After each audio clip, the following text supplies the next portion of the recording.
धन्यवाद सर. शेतकऱ्यांच्या मागण्यांना विरोध करताना तेव्हा लिहिलेली ही एक रचना आहे.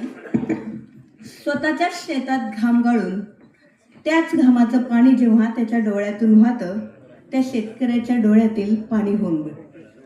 स्वतःच्याच शेतात घाम गाळून त्याच घामाचं पाणी जेव्हा त्याच्या डोळ्यातून वाहतं त्या शेतकऱ्याच्या डोळ्यातील पाणी होऊन बघ. मग कळेल तुला त्या पाण्याची किंमत आणि तुझ्यासाठी त्याने दिलेल्या त्याच्या अनमोल मताची दानत. बोलायला हिम्मत नाही, करायला हिम्मत लागते. बोलायला हिम्मत नाही, करायला हिम्मत लागते. अरे शासना, बोलतानाही थोडं जिभेला हाड असायला लागते. बेताल वक्तव्य करून अशी मुक्ताफळं उधळून वर आणता माफीचा आव. बेताल वक्तव्य करून अशी मुक्ताफळं उधळून वर आणता माफीचा आव. शेतकऱ्यावर जणू काही उपकार केल्याचा भाव. एकमेकावर तोफ डागून तोंडसूक घेता राव. एकमेकावर तोफ डागून तोंडसूक घेता राव. जनता चांगलीच ओळखून आहे तुमचा हा राजकारणी डाव, तुमचा हा राजकारणी डाव.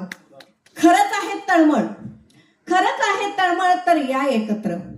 खरंच आहे तळमळ तर या एकत्र आणि कृतीतूनच दाखवा तुमची जनतेविषयीची कळकळ.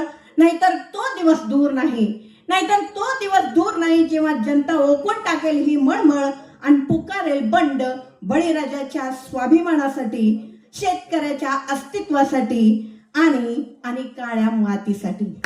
हो, काळ्या मातीसाठी. कारण हे जगत असताना संघर्ष करत असताना साथ कोणीच देत नाही.